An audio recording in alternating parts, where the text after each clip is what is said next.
Hello， 大家好，我係史萊姆。咁咧，今日我好高興嘅，因為咧，其實話說啦，我哋第一季攻防戰嘅時候啦，勇者神域攻防戰嘅時候啦，咁我哋最後一個活動咧就係話，我哋會線上訪問一位我哋喺第一季攻防裏面第一名，即係我哋嘅冠軍嘅感受。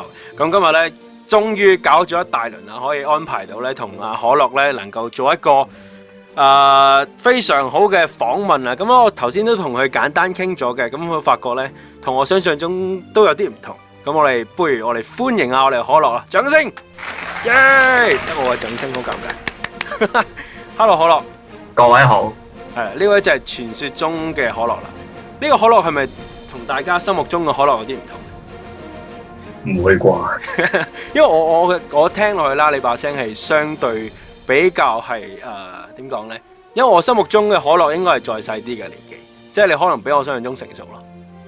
唔會啩？係啊，個感覺係咁啫。好啦，咁我哋開始我哋個訪問啦。OK， 冇問題。係啊，你可以放鬆啲得噶啦，唔需要咁緊張。OK。好啦，咁咧問翻一行嘢一定要問嘅呢啲問題，係啦，官方指定問題。原來係咁。係啦，咁有咩時候其實你係幾時開始玩勇者神域咧？其實你應該係為咩開始玩咧？嗰陣時阿波子玩嗰陣時，我見佢抽極都抽唔中，咁所以我覺得不如我都試下啦。咁我就開始單隻 game 嚟玩下，跟住點知第一抽中咗諸葛亮，咁啊梗係要繼續玩落去啦，係咪先？哇！嗰陣時諸葛亮應該係差唔多係最好嘅開場角色嚟噶啦，因為佢本身係好勁嘅隊長啊嘛。梗係啊！嗰陣時我都係火隊嘅。哦，咁啊 fit 晒啦，人品爆發。你係揀火柱開頭嘅？係啊。哇，咁係正到爆炸啦，連元素神都唔使用。係啊，揾老豬當隊長。哦，我諗翻先，波子拍好似係幾多抽咧？我唔好記得，1000石嘅我印象。係1000石。30抽嘅樣子，佢係啲人品係差到爆嘅，我印象中。我最後好似中咗水晶晶係咪？白晶晶，水嘅白晶晶。白晶晶。係啊，好搞笑，我唔明點解佢會抽得咁差。嗰次好似係冇活動嘅，咁但係佢都抽得唔係咁好。但係後尾我又問翻佢，後尾好似抽嘅嘢都唔錯。係啦，跟住佢所以我有留意啊，跟住抽翻落嚟又好似唔錯，不過其實老實講都係好服咯。嗰陣時如果冇活動係老實講啦，我都無謂喺度扮嘢啦。咁冇活動係真係服啲嘅嗰陣時。好啦，咁我問下第二條問題啦。究竟其實你最中意啦，勇者神域咁多隻角色，你最中意邊隻角色咧？當然係金角啦。哦，金角係暴力嘅化身。哦，咁啊，真係暫時嗰個倍率嚟講，好似暫時未有一隻可以超過金角嘅。不過有陣時過咗80%，我都要揾啲寶血草嚟換下血先得咯。金角隊你會點配啊？你嘅成員有啲邊個？我應該係配劍帝、金角，跟住水女神同埋天照咯。哦，搭隻天照啊，反而即係你想補得猛烈啲。係，因為主輸出就有劍帝同埋金角就夠嘅。係，其實金角一隻咧，其實金角佢 O.P. 嘅話咧，除咗佢暴力啦，同埋佢嗰個攻擊時間非常短，即係嘣一下就好快。係咯，所以可以非常之快咁去刷迷城咯。之前的確係，以前有金角刷迷城嘅，真係相對簡單。不過而家難啲啊，而家曹操我覺得係好鬼勁。係啊，曹操隊跟住呂布咯，係咯。係，我自己都好驚啊！曹操隊我盡量都唔揀，我避開曹操隊。好啦，咁你覺得咧喺玩勇者咁耐嘅時間裏邊啦，都應該有幾個月啦，好幾個月啦。你覺得勇者神域最迷人嘅地方喺邊度咧？應該有個福利啦，因為其實每日都攞到唔少嘅紅晶噶，我覺得係唔錯下嘅。哇，好擦鞋喎呢個！會咯，唔係真心嘅，我自己咧，即係我自己都覺得係派得多嘅，係啦，即係唔係話我代站喺官方嘅立場講，因為我自己都有打呢個 game 啊嘛。咁我自己覺得其實日常提供嘅紅晶量其實都唔少，一日有幾多度啊？打晒迷城嘅話，都起碼有15粒以上。係啊，應該有15粒咯。係啦，如果你迷城運氣好嘅話，仲唔止添。好啦，跟住問啦，當然都問下關於攻防嗰方面啦。你咁犀利喺攻防賽第一季拎咗冠軍，我想問你有咩感想咧？非常之開心啦。咁其實嗰陣時我都冇諗到，最後我竟然會攞第一嘅。你嗰時都爭得好激烈㗎，我記得你第一、第二。我同埋阿華係競爭對手嚟，我同佢搶咗好耐。哦，即係我記得嗰排係有一日你先，跟住第二日就佢先，跟住有啲上上下下咁樣噶嘛。係啊，我哋一直喺度鬥緊。超級緊張。同埋我記得嗰時有個好好笑嘅，咁當然係我哋做得唔好啦。有個北嘅嗰個位嗰日就係你哋兩個都999連勝啊嘛嗰一日。跟住你哋99連勝之後呢，因為我哋系統呢，當初係冇遇到大家能夠攞999連勝嘅，咁所以呢，嗰個位係卡住咗，你哋打唔到噶嘛，印象中。係啊，最後我哋都要揾官方求助。係因為嗰下我自己都好緊張，因為睇住你哋咁樣好激烈咁樣打啦，跟住然之後有北嗰下我係好心急咯，跟住即刻其實如果我嗰日咧收到你哋嘅消息，已經即刻同我哋嗰啲工程師去配合搞掂咗，都好誇張啦。其實打你唔好話999連勝啦，其實打999場都已經係非常犀利。第一季我哋爭得激烈啲啊嘛，係咯。第一次大家興奮，始終要拎翻個頭彩啊嘛。係好犀利，真係好犀利。攻防裏邊啦，你自己覺得最 OP 嘅防守陣容，你覺得係咩咧？係同我覺得應該係閱讀配木龍嘅。Yeah，我都係咁覺得。因為我自己打都係，我真係我而家打我係好怕閱讀。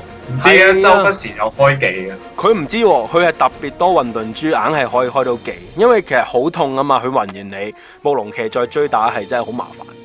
係，仲有啲高手係砌兩隻木龍騎。哦，我呢個未遇過喎，係咪係淨去到鑽石先會遇到嘅情況？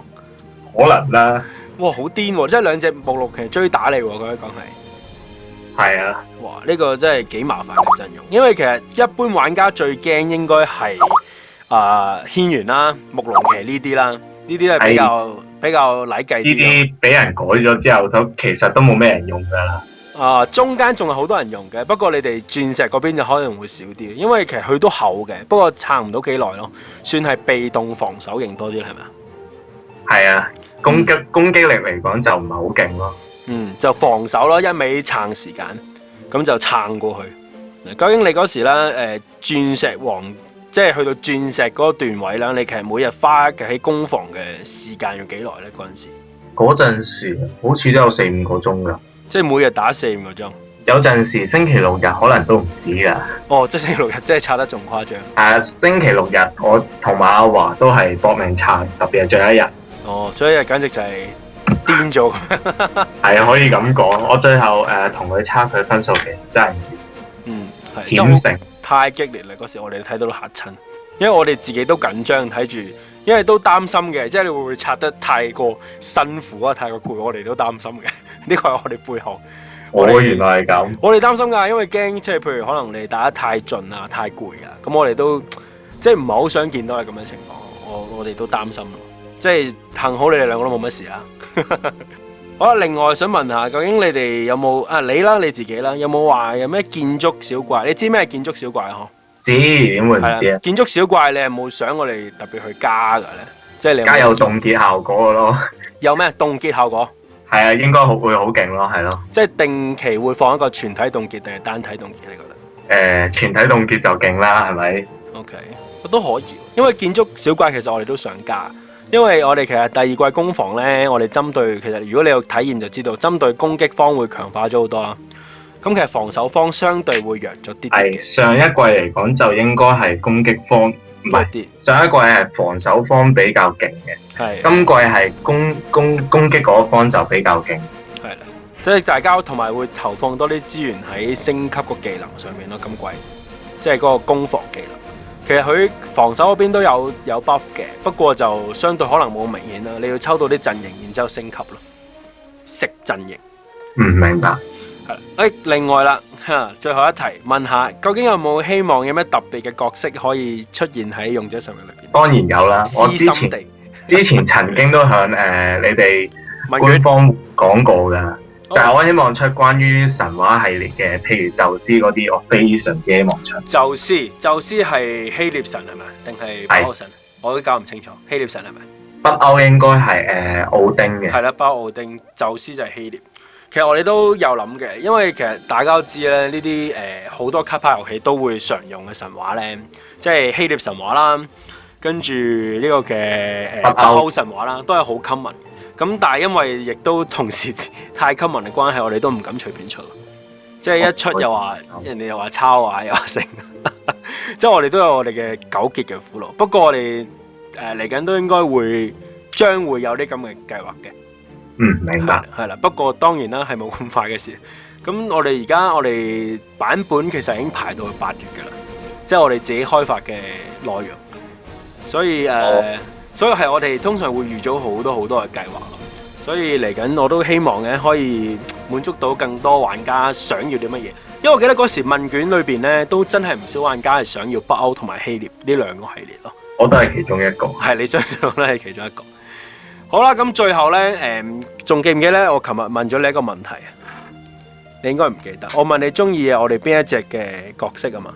女性嘅角色。女性嘅角色梗係閱讀啦。我記得你話我非常之希望佢出6星。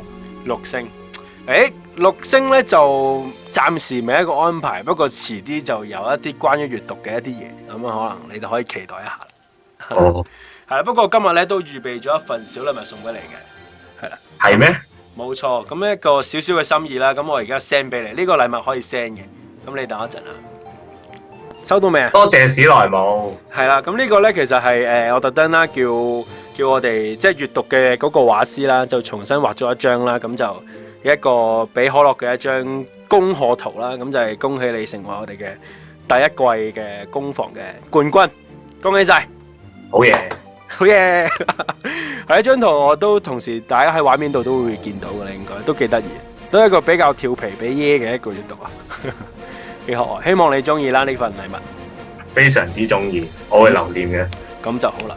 好啦，咁我哋今日嘅訪問就去到呢一度啦。咁我哋希望啦，如果之後有機會同我哋第2季攻防嘅冠軍做訪問，我都應該好開心嘅。好啦，今日我哋嘅訪問就此結束，多謝晒可樂，唔該晒，拜拜，拜拜。